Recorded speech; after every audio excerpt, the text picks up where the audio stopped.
Thank you for joining us today for the virtual Sunday service with the Center for Creative Living. CCL, a charter of the Universal Church of the Master, has served and supported the spiritual needs of its community here in the Bay Area for over 20 years. More trouble, but I did pass my drive test. But I do another drive test in April. Good morning, good morning. Here comes the good. And it's for you all to get comfortable. We have seats in front and we have seats in the back. It's kind of exciting. You get to choose seats. I want to, before I forget it, to thank our wonderful Rebecca for the great cheesecake class. That was great. The reason I didn't get a chance to thank you in person immediately after I had dribbled so much down the front, I had to go. I just don't know. I don't know whether it was cheesecake or saliva. I was so excited. The taste was delicious, and thank you so very much to get us something that is so healthy and yet tastes so good. I really appreciated that. We may all become vegans. Who knows? Yeah. I don't think so. They're waiting for me.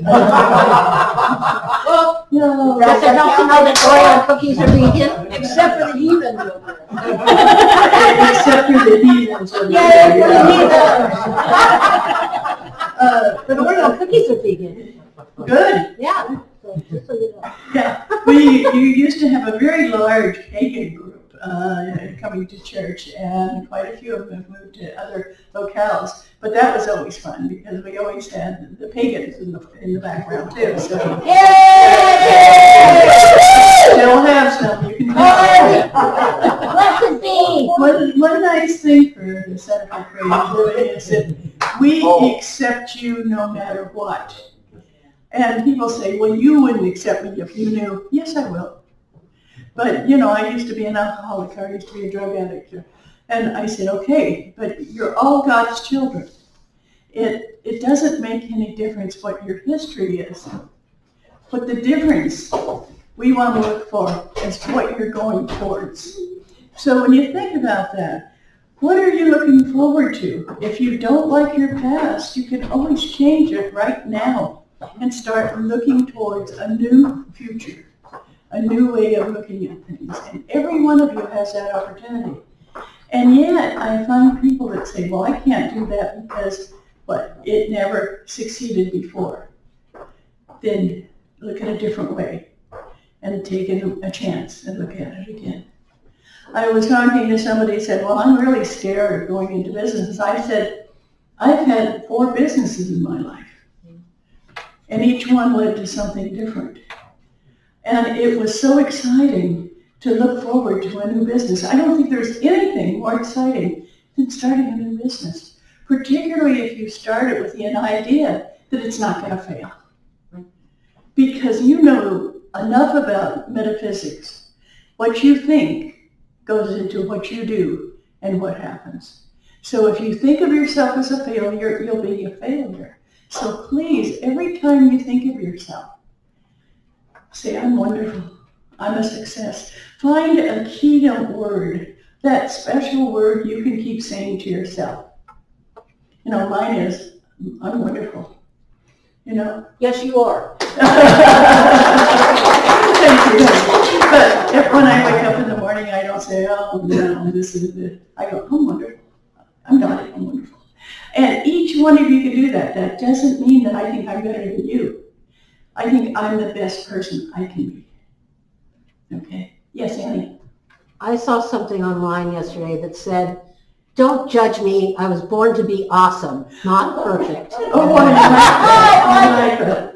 Okay, for those of you who just came in, the mask I'm wearing today says, get in trouble, good trouble, necessary trouble.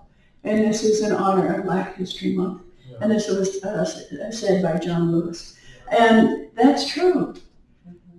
The quiet, peaceful people, unless you really are marching for peace or actively being an active pacifist, not much gets accomplished. So think of what you truly believe in and make it involved, okay? Good things happen Good, okay. Well, right now, what I want to do is in the meditation, I want to talk a little bit about how we can, through our minds, through our prayers, and through our belief in who you are, help the people of Ukraine.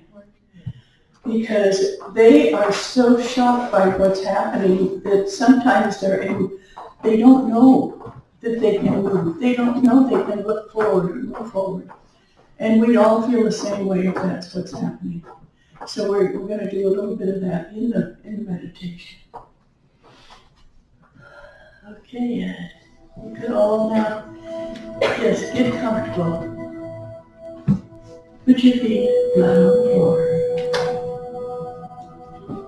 And take a nice deep breath. Let's do it one more time. Breathe in slowly. And exhale. Each one of you is a child of God. And as a child of God, I want you to know how powerful you are. There are places in the world that need that wonderful spiritual power of you. So with your eyes closed, your feet flat on the floor, reach up and bring down God's energy.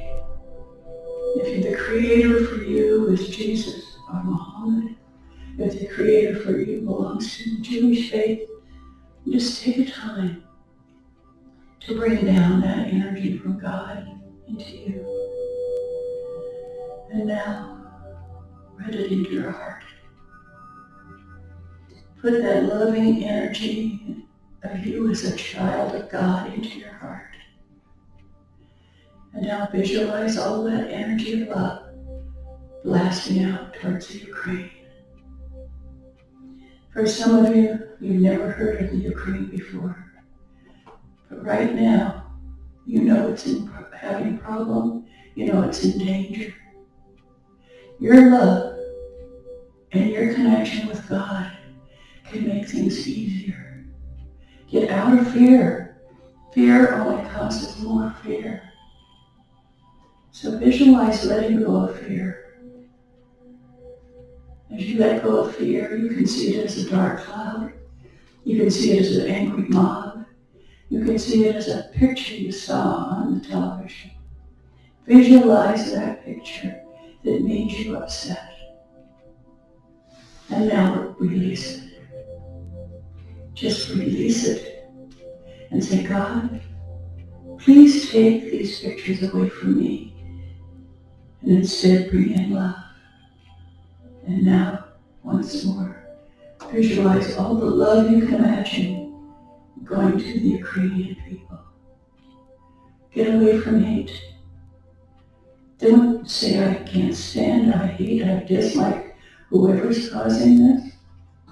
That doesn't bring about peace. It brings about war. It brings about war.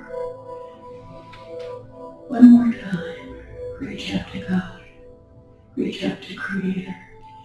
And bring down love, positive energy, and safety. Now breathe in all of that and exhale it towards Ukraine.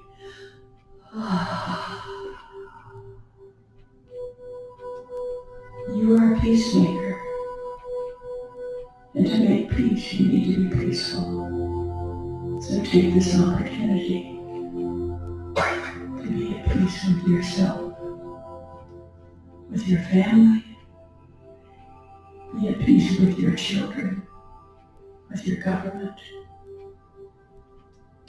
with all the energies that you think of as being wrong or bad. Bring peace. Even though it might be good trouble, it's how you handle the peacefulness of what you're thinking of that works. If you get into peace, because peace is necessary to protect us all.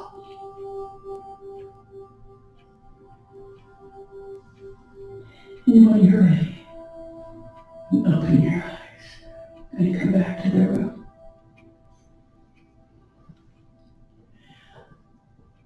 Did everybody everybody have a time where they can bring in peace. If you haven't been able to do that before, do it again.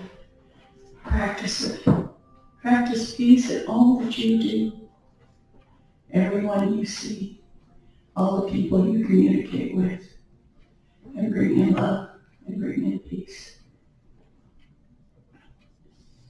I've had people say to me, but Tony, you don't understand.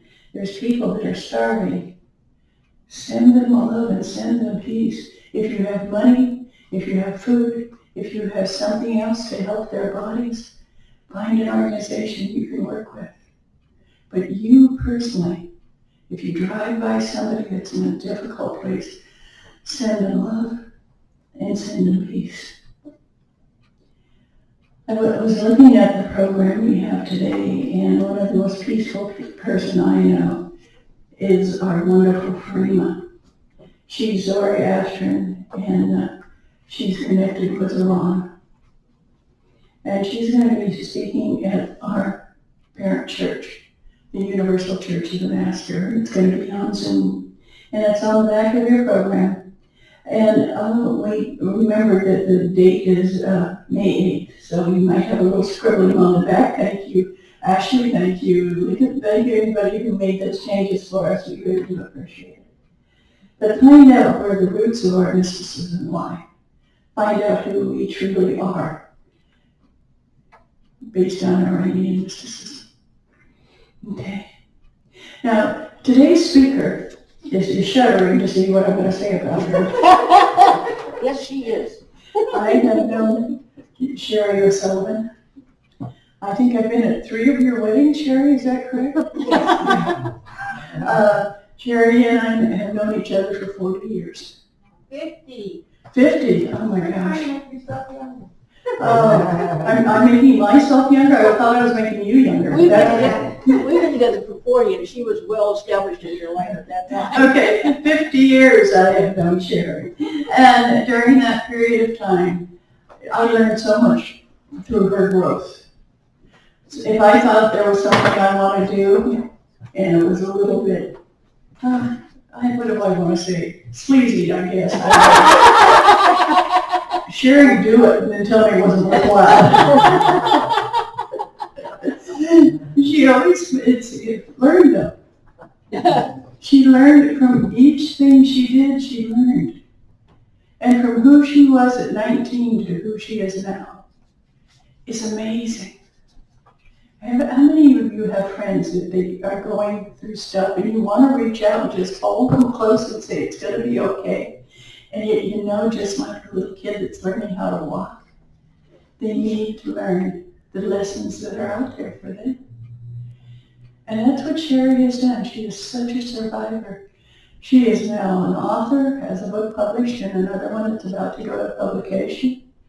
She is living on her own and happy. She doesn't have to get up in the morning and wonder what people think about her.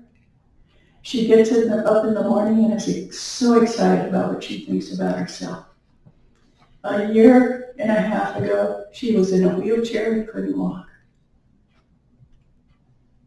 I'd like for you all a round of applause for Sheri.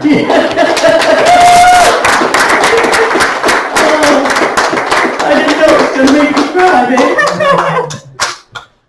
Wait a minute, I have to sit down before you stand up here. Okay. That's good. And Ed, am I out of camera yet? Way out. Okay. Good. Far out. Far out. There you go. Thank you. Okay, let me just get my paperwork. Okay. You know, people bring up binders and everything. I have one little slip of paper. That's it. So hopefully I can get through all of these. Okay. And I have my water here. So I think that's all. You need glasses? No, I printed it up really big so I could see it without them. Hi, Sheri. Hi, Sheri. Hi, everybody. Good morning. I want to thank Dottie for that wonderful introduction. There's so many more stories that she could have told about me. I'm grateful that she didn't. But, and I do wake up happy every day. I do. Especially now. The last decade has been tough for me, very tough. But standing up, I'm walking again, and that brings me a lot of joy. So I wanted to share these 7 cardinal rules in life with you because they've helped me when I've been struggling. And I've had these for many, many years. Many years. Yeah. I'm at the age where I don't have to remember specifically anymore how many years that was. A lot of years. And you don't have to call them cardinal rules. You can call them suggestions or meditations or advice I give myself or name them after your dog, Lizzie. I don't know. It doesn't really matter. And they all have a copy of them with their. Oh, good. And they don't have to be in this order. It's not like you have to do this and then this and then this. You can do them in any order that you want. And this is my copy from my refrigerator. As you can see, it's a little worn. This is not the original copy. This is about 5 or 6 copies down the road. Yep. Because every time it gets really bad, I print it out again, put it in the refrigerator.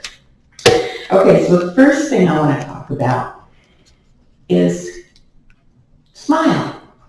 You know, even when you have your mask on, people can tell that you're smiling by your eyes. And it's such a positive exchange of energy. And positivity attracts positivity.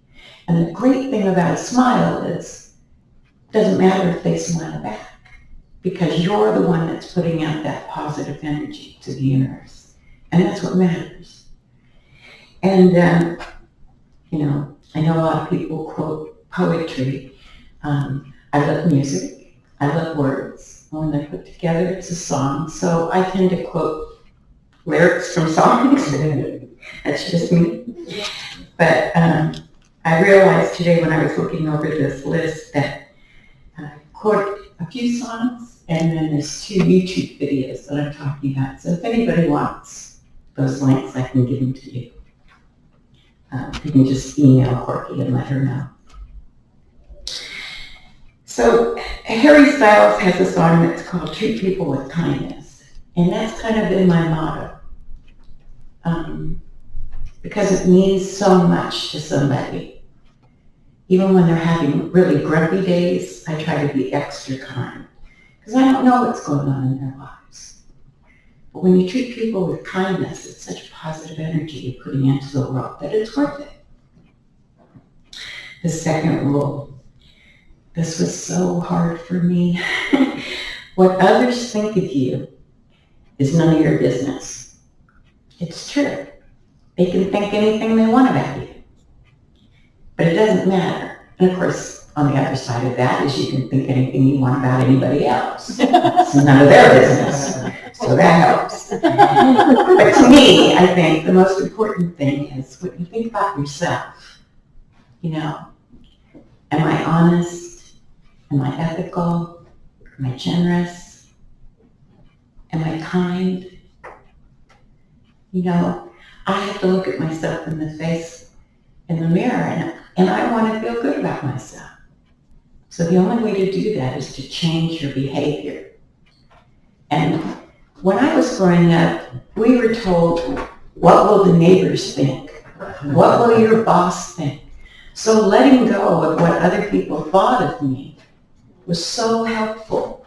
It was hard, but it was very helpful. Because once you don't care what other people think about you, you can be yourself all the time. You don't have to put on a facade for certain groups of people. Just be yourself, and that's good enough. Okay, the third one, don't compare your life to others and don't judge their journey. I live in downtown Portland. Woohoo! Where am I? Downtown San Jose. And there's a lot of homeless people there. And I see them a lot on the streets when I'm walking around. And I always smile at them and say, good morning, how are you? And I have no idea what brought them to where they are. But having been homeless, I really appreciate what they're going through. And I know that when I was down and struggling, just having people say a kind word to me really meant a lot. Just recognizing they're people. We don't know what brought them to where they are. Because that can be a lot of things in your life.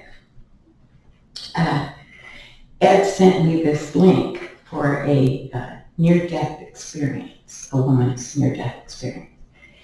And I won't go into the whole thing, but I can give you a link later. But she dies, and she's having this experience where she's in this beautiful place with all this warm, loving light around her. And she's so afraid that they're going to do the review of her life, and they're going to reveal all her secrets and all the mistakes that she made. And instead, they showed her all the times she was kind to other people. For instance, one of them was that she was in the grocery store checkout line, and the woman in front of her, who was a young mother and had a little child with her, didn't have enough money to pay for her groceries. So the woman paid for her groceries. Now, that's just a small act of kindness, but it meant a lot to that young woman. And it saved her the embarrassment of having to put things back. It was just such a kind thing to do. And I really do believe that the Creator is more important. It's more important to the Creator how we treat each other than it is what kind of car we have, or big house we have, or how many zeros in our bank account.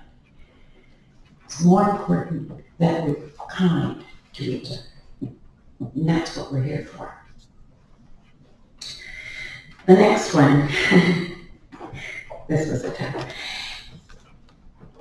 Make peace with your past. Yeah. So it doesn't screw up your present, because trust me, Over and over it again. screws up your present so badly. But I've been able to do that. I've been able to keep my past in the past. It's not here with me today. I'm not the sum of all the bad things that have happened to me. I'm me. I'm this spirit.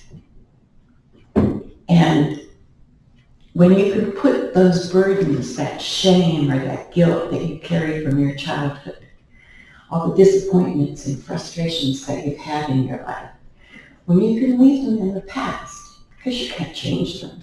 There's nothing you can do to change them. So you leave them in the past. You're not burdened down by it anymore. And you can go on. Because your present is what you make of it. And if you decide to be happy, you can find joy every day of your life. There was this woman that was on America's Got Talent. And her name was Jane, Mark Sikowski. Her stage name was Nightbird. Oh, yeah. Some of you know who she is. And I was so taken with this woman when I saw her video. I saw her about 6 months ago. And she had cancer in her lungs, in her liver, and in her spine. And she had a 2% chance of survival. And she said, 2% is still something. It's still something. And that really touched me a lot, because I'm in a situation where percentages mean a lot. And she said to Simon, you can't wait until life isn't hard anymore before you decide to be happy. Hallelujah. Yeah. You know, there's always going to be challenges. There's always going to be things that stop you in your tracks. But you can't wait to be happy. Now's the time to be happy. Yeah. Yay. Say it, girlfriend. Yeah. Okay, the next one, 5. it's all right not to know all the answers. They'll come to you when you least expect it. It's like that person's name that you can't remember, and then, 3 hours later, it's like, oh yeah, that's it. Well, that's the same way with answers. And fortunately for me, or unfortunately, how you look at it, I went into lockdown in March of 2019, a whole year before the rest of you guys did, because I suddenly couldn't walk anymore, because my back and my hip were so bad that I was in pain 24/7. And so any movement at all was very devastating. And during that time, I thought a lot about my life. I guess I did my own life review. And part of that, I got a lot of epiphanies. I was able to forgive my parents, which was a big one for me. I was able to forgive and accept responsibility for the, 4 marriages and 4 divorces. Yes, I accept 50% of the responsibility. I do. We both came into it with a lot of baggage. And it took me a long time to put that baggage down. How am I doing? Doing great. Okay. Keep going. Okay. Number 6. Time heals almost everything. Give it time. We go through tragedies in our life. We have betrayals. We go through divorce. We go through grief. And the one thing that I've really learned is whatever breaks, whatever tears your heart apart, tears you apart. Don't let it break your heart. Don't let it break the spirit in you. You're going to survive those struggles. And especially with grief, which is very difficult. Dottie and I lost a lot of people along the way. But you reach a point where you get these echoes of joy, those joyful moments that you spent with that person. And pretty soon that becomes what you think about when you think of that person, and not the loss that you've suffered. Instead, you become grateful that that person was in your life for the time that they were. And you're glad you got to meet them and spend time with them. Okay, number 7. This is a kicker. That's what's last. No one is in charge of your happiness except you. You're the only one that can make you happy. I've heard people say, well, I have to do this to make my husband happy. I put my happiness in the hands of other people for decades instead of owning my own happiness. I was the person they wanted me to be, or who I thought they wanted me to be. I did what I thought they wanted me to do so I could be happy. But that didn't make me happy. And I didn't grow from that experience. When I decided to take ownership of my own happiness, find joy every day in my own life, even when I was struggling over the last 3 years, when I was in the wheelchair and in so much pain, I still forced myself to find joy every day. For a lot of that, it was music videos of One Direction. Yes, I became addicted to One Direction music. It was so happy and so joyful. And the group, they were so appreciative of their fans and their ages, and they respected that. And their songs were very respectful of that kind of relationship for those young girls. And their moms. Let's face it. But happiness is the truth. Happiness is what we're here for.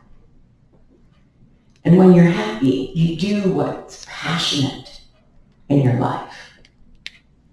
And that's kind of your mission, is your happiness and doing what you really love in your life, Right now I'm working on a third novel.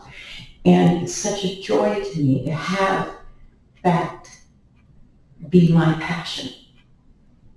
I get to tell stories, and I enjoy that.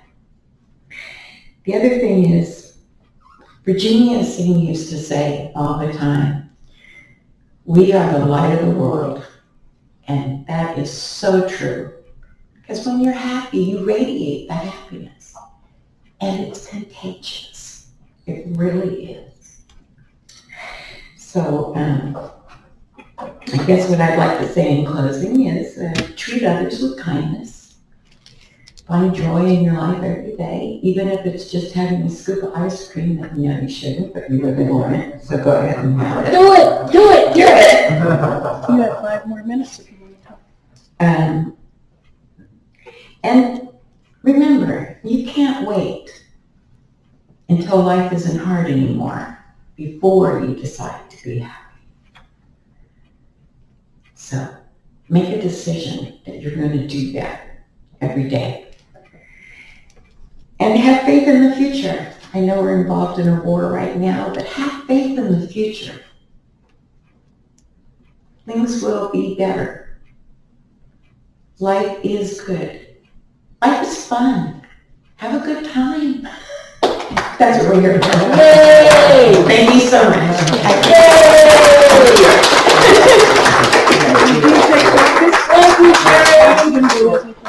Does anyone have any questions?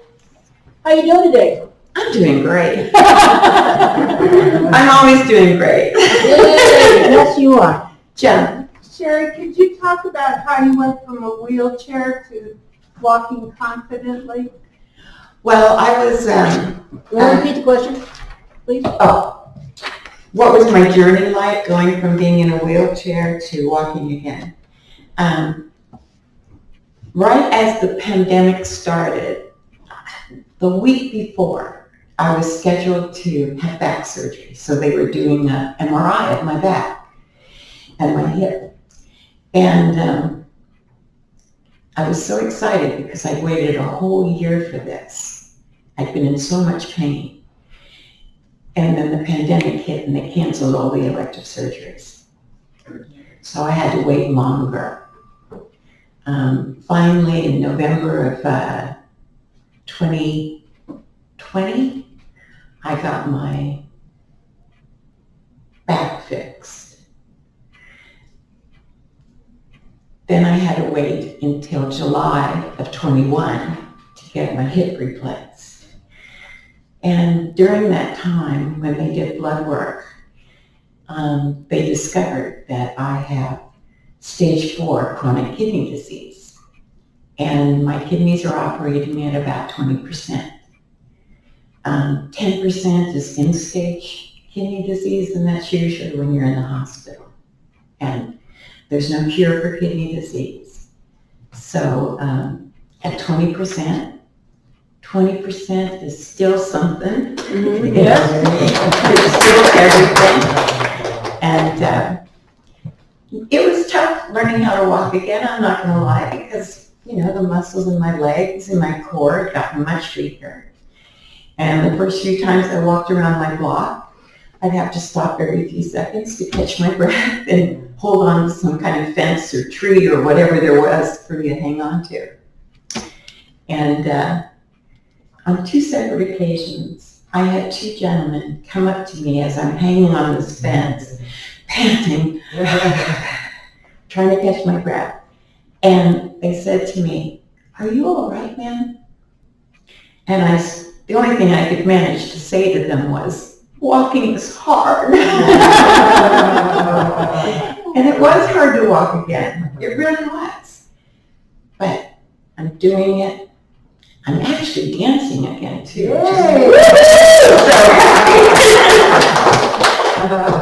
So it's been a struggle, but here I am, a survivor. And what do they say to you now? Beg your pardon? What do they say to you now when they see you walking around the block? Oh, everybody says hi. Yeah. There's a lot of homeless people that I know, so they're always saying hi. "Oh, you're looking good. Wow, you're doing great." I have a lot of cheerleaders in my neighborhood. It's very nice. It's very nice. I was afraid people thought I was drunk when I was walking around in the beginning, because I kind of looked that way. But I thought it was so nice that those men didn't say to me, "Are you drunk?" Yeah. Instead, offered to help me. I thought that was very considerate, very nice. Treat people with kindness, and that's what they did for me. It really made me feel better. So Sheri, Any more questions? well, I just want you to share with the group how you didn't give up. You had a long, long time of pain before a diagnosis was made, and you didn't give up on insisting they keep looking. Yes, that's true. The pain from my... Could you repeat it? The thing the microphone picked that up. Okay, she's asking me how I dealt with my pain, because even though I went into lockdown in March of 2019, I've been experiencing pain in my hip since 2016.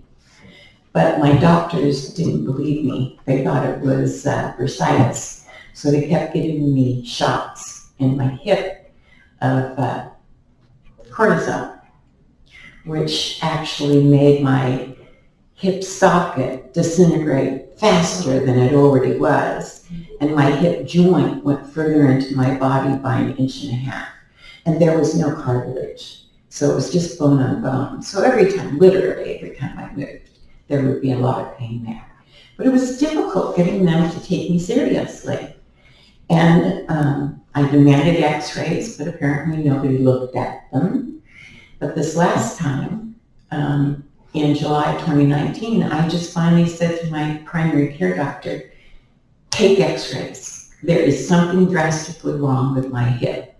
I'm leaning, for one thing. And I was in so much pain. And this man had watched me go from being able to walk to using a cane to using a walker. And I was in a wheelchair, and he was still trying to convince me that I only had bursitis. So he took the x-rays, and 2 days later he called me and said, you have to see an orthopedic surgeon ASAP. And the first thing that my surgeon said to me was, why did you wait so long? And I'm like, I wasn't waiting so long. It was the doctors that didn't believe me that I was in real pain, because doctors can sometimes treat women's pain differently than they treat men. They think we exaggerate our pain, or it's not as bad as we think it is. And I proved them wrong. So it was a struggle, and I wasn't on any pain medication during this time. I had gone off pain medication. So it was just me and my body. And like I said, I drew a lot of joy and happiness from watching One Direction videos. I'm really not plugging the band, I'm just saying. What's the name of the band member? Yes, it's One Direction. It's a boy band from England. They were on X Factor in England, and they were all solo singers, but they got put into a group, and they became a phenomenon. In fact, they are the biggest selling boys band in the world still, and they broke up in 2015. And no one's even come close, not even BTS. Anyone knows who they are.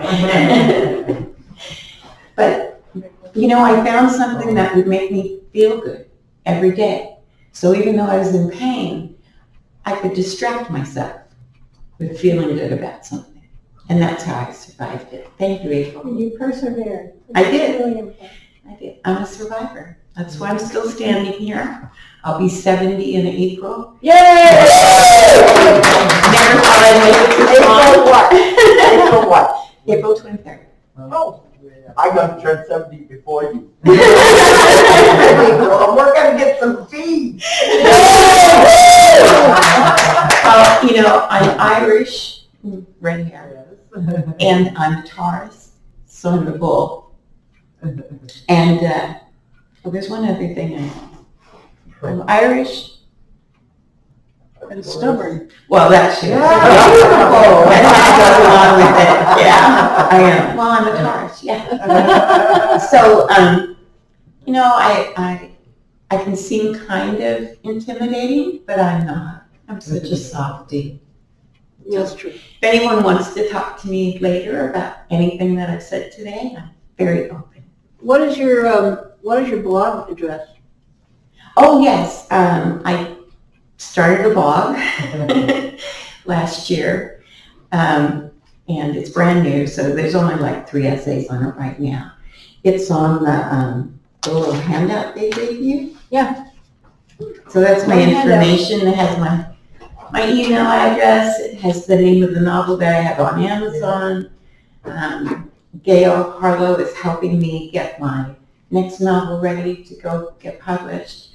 So, And the Portland Shadow Project, what's that? that was, I did the documentary. I've actually produced and directed 2 documentaries. One was on John Lennon. The other one was on the Shadow Project in Portland. And it was a protest against the proliferation of nuclear weapons. And it was by artists. And what they did is on the anniversary of the day we bombed Hiroshima, they would paint shadows during the night on the sidewalks. So it was very interesting how they did it. They took garbage bags and somebody would lay on the garbage bag and they would cut out that figure. And then when they'd go out in the night, they'd put this garbage bag down that had the figure and they would use whitewash around it. And that would leave a shadow because when they dropped the bomb, the people that were closest to it evaporated. The only thing that was left was their shadow on the sidewalks. So it was just a way to bring attention to the subject. And I was really proud that they allowed me to document it for them. So that's on YouTube. And that's on YouTube. That's on YouTube.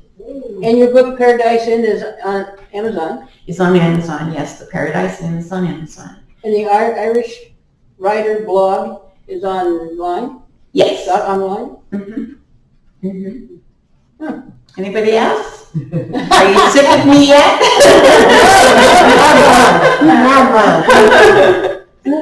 Thank you so much. I really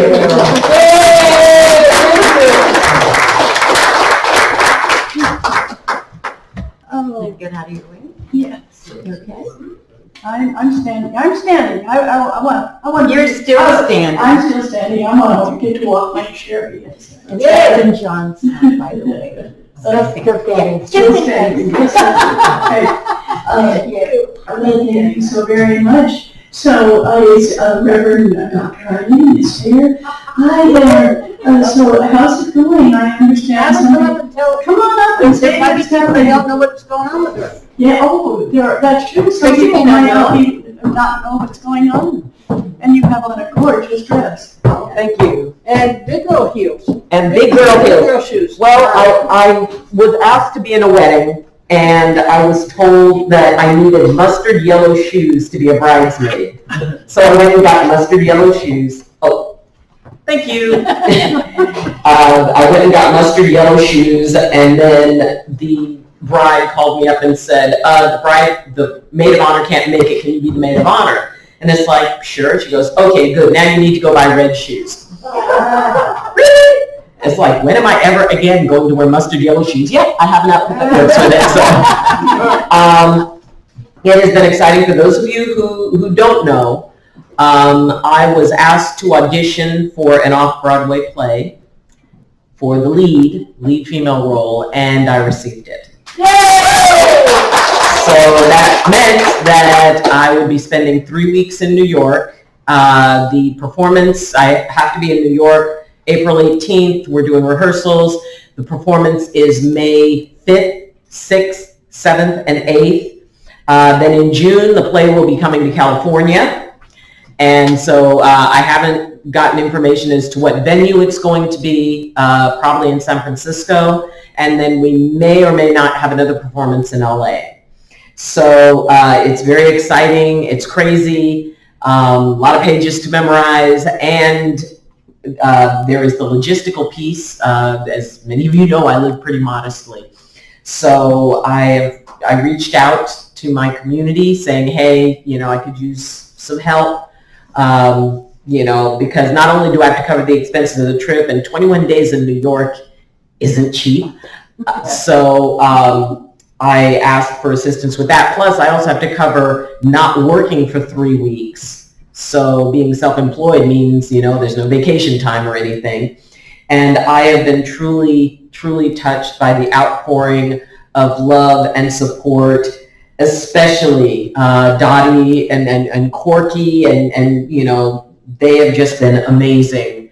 And, and I received a tremendously wonderful gift from Dottie's sister, Sue, who not only donated toward my expenses, but put my flight on her. She used her frequent flyer miles for my flights.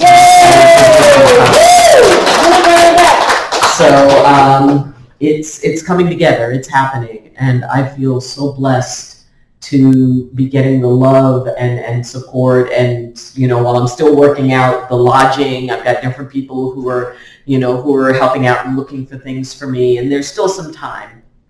But, it's getting there, and I'm learning the lines, and I'm very excited. And it was, I noticed, how Facebook goes, it shows you your memories, that on the 25th, February 25th, it was 5 years ago that I did my first community play with the group that, that I ended up doing several performances with, but that was the first one. And now 5 years later, I'm going to, off-Broadway. So it's exciting, and I'll definitely keep you guys posted. But thank you, everyone. Yes? What is off-Broadway, on-Broadway? Well, basically, I'm a block off of Broadway. The performance is going to be at a theater in Times Square. Usually, the difference is that it's often the smaller productions, the newer productions that come up. Now there's Broadway, there's off-Broadway, there's off-Broadway, and then off-Broadway. New Jersey. So, basically at that point you're almost back in California. But it's considered a tremendously big deal to be performing off-Broadway. I am the only cast member who came from, all of them are there, they're established, they're part of the Negro Ensemble Company, and I also have the least amount of experience. These are all one of the guy who's playing opposite me is also on NCSI, so, it's like, oh, okay, cool. So I'm tremendously honored that I was even asked to audition, and the playwright, when he heard my audition, he said, she knocked it out of the park. I have no idea who she is, but I want her in my play. And I was actually the first role they cast. And it's a competition. Yes, it is. The play is actually a part of a competition. Yeah. So the fact that I'm being trusted where, it's like the playwright wants to win, and he believes he can do that with me. So. Yeah. Yes. I like your hair, like right when it came in, I was like, whoa. Oh, yeah. I mean, you miss it when I had I had green extensions down to my hips, but, I can't fit it under the wig, so I had to take it down. Okay, now, since you're a professional, would you guide us in a meditation for closing? Prayer, yeah. Oh, Annie, is that okay? Alrighty. Well, I will be off podium. I know y'all still want me in Yeah. Our associate pastor, Reverend Ann, has just relinquished the podium. And I am honored to do so. Closing prayer. Everybody take a nice deep breath in and let it out. And as you exhale, just let anything weighing on your body, your mind, or your spirit to fall into a little imaginary basket next to you, because that's your care basket. Because in this place and at this moment, you don't need to hold on to it.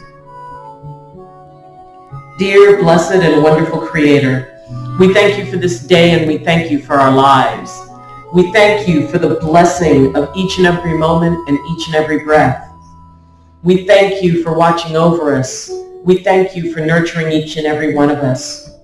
We thank you for reminding us, don't be afraid, I'm with you. Don't fear, because I'm your God. And however any of us envision you, in whether as God or goddess or thought or light or whatever, we know that you're with each and every one of us. And we know that as life is very uncertain and it can be really fearful, that you always remind us that you're there. And as we take our leaps of faith, we know that we're not leaping into the unknown. We're not even leaping into uncertainty. We're leaping into your arms because we know your arms are there, open, holding out, reaching out to us saying, it's okay, you can jump. I'm here. I won't let you fall. Creator, we thank you for the blessing of him. We ask that you bless every single person who is touched by the events that are going on in the world. We know that war would never be your solution. And yet we know that you know that we all need to learn in our own way, and that these experiences we're going through, as hard as they can be, they will always teach us something, and we will always be more. You always give us a gift, and even if that gift is just the fact that we realize we're stronger than we ever thought we could be, more resilient than we ever dreamed possible, and more compassionate and loving than we ever thought we were capable of being. You taught us all those things. You taught us how to be with one another. You teach us how to love because you love on a level we will never be able to understand in this life. Creator, thank you for trusting in us to follow our paths. Thank you for letting us make our mistakes and still understanding that it is what causes us to grow.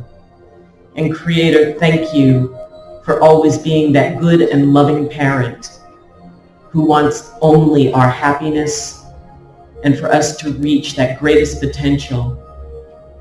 Thank you for everything, Creator. And whatever it means to you, we hope you have a wonderful day. For all your creation to the next 7 generations and beyond, Aho Matako Yasin, ago, ago, ago, by earth, sea, and sky, namaste, shalom, assalamu alaikum, blessed be, and amen. Amen.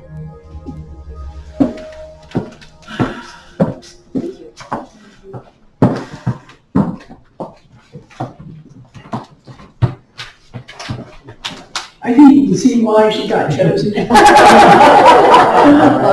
Whether it's on Broadway or wherever, yes, we're so proud of you.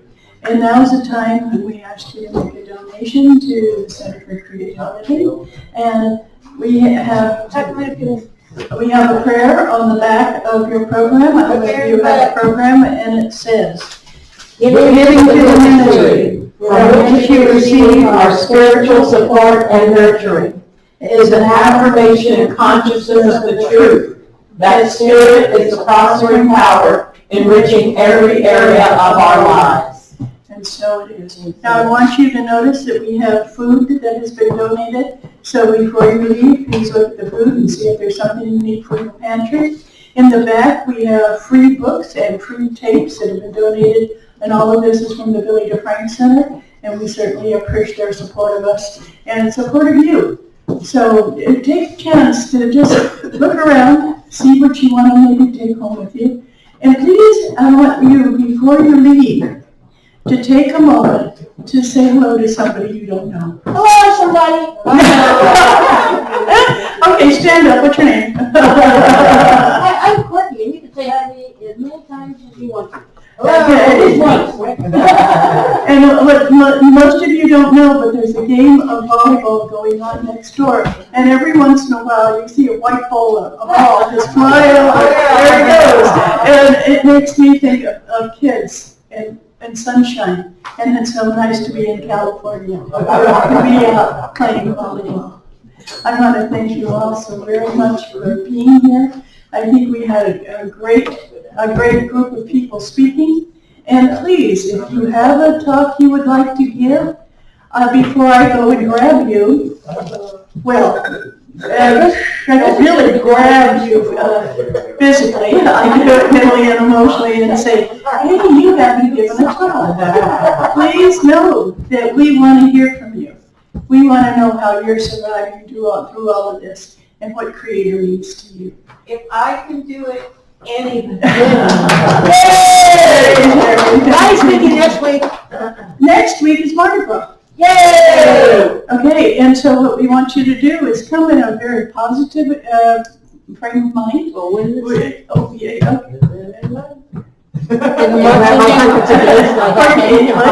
And where my hundreds of beads that I have hanging on. on. Hundreds of beads, you can come and give them away, you know. We ask that you leave your clothes on. This is not like New Orleans Mardi Gras. Darn, Tim already went, oh, darn.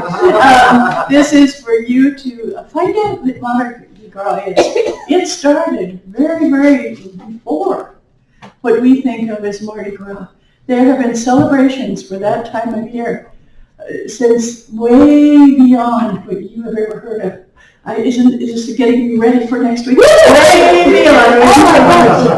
And I wanted to fill you in on how it started, what it's doing, and what it means, even if you weren't Catholic and were excited about the whole thing of, oh, here comes Lent, I'm going to have all the party beforehand. We're going to be talking about everything else. I want to thank you all so very much. We have coffee in the kitchen.